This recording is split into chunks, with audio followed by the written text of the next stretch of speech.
Bonsoir. Aujourd'hui, nous allons voir la 5e partie concernant l'orgueil, le plus important, finalement, comment nous en prémunir.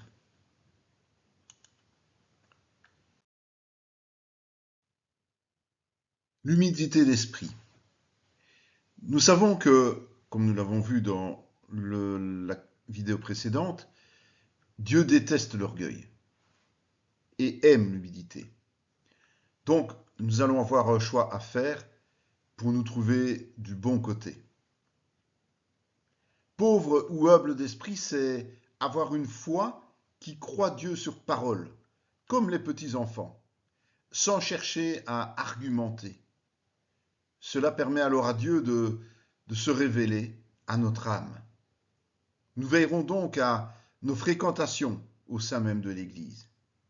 Et après avoir reçu la parole pacifiquement, nous la mettrons en pratique sans délai.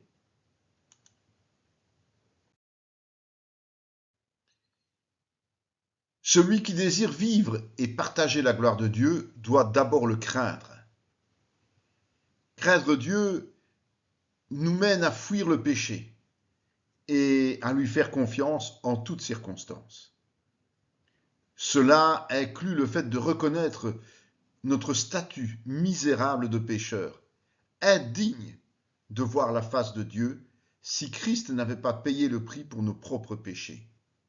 Enfin, quels que soient nos désirs, ce sera toujours la volonté de Dieu qui prévaudra.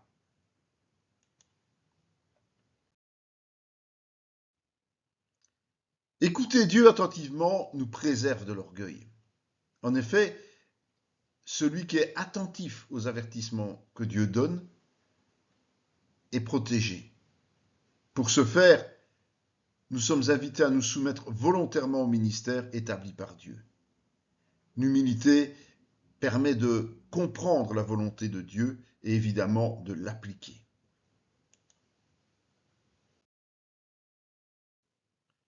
Le plus bel exemple d'humilité nous vient directement de Dieu, par le Fils, qui n'a pas hésité à abandonner volontairement tous ses privilèges royaux pour endosser le rôle de serviteur, serviteur obéissant jusqu'à la mort sur la croix. Nos dispositions doivent être les mêmes. Comme l'avait si bien compris Jean-Baptiste, nous devons laisser de plus en plus de place à Christ dans nos vies en abandonnant nos propres prétentions. Cela demande évidemment une sérieuse remise en question personnelle.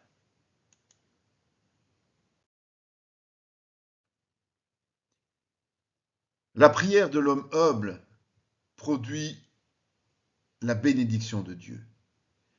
Alors demandons à Dieu de nous préserver de l'orgueil, mais aussi des orgueilleux, car leur délire pourrait nous entraîner dans bien des tourments. Et n'oublions surtout pas de rendre justice à Dieu qui nous préserve de tous ces maux.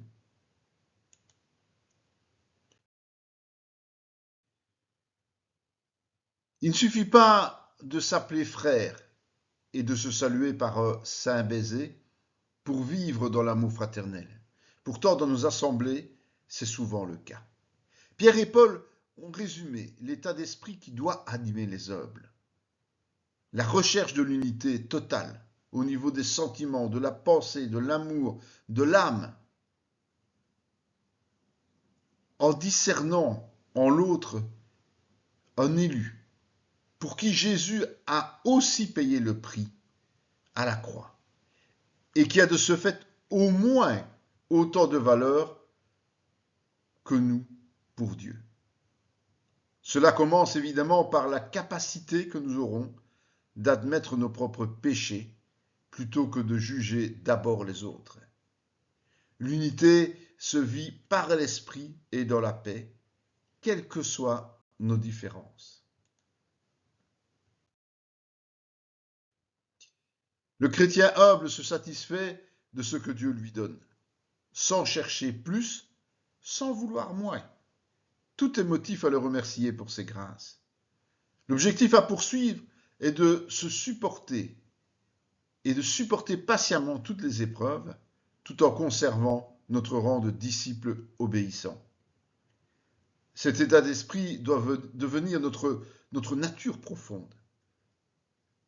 Et si malgré tous ces conseils, l'orgueil prend le dessus dans nos vies, alors agissons comme Ézéchias. Humilions-nous immédiatement pour recevoir le pardon de Dieu. Intéressés par cette étude sur l'orgueil ou par d'autres sujets, nous vous invitons à nous rejoindre sur nos plateformes et à venir vous édifier et en retour nous édifier aussi dans le saint nom de Jésus-Christ. Soyez bénis et bénis dans le nom de Jésus.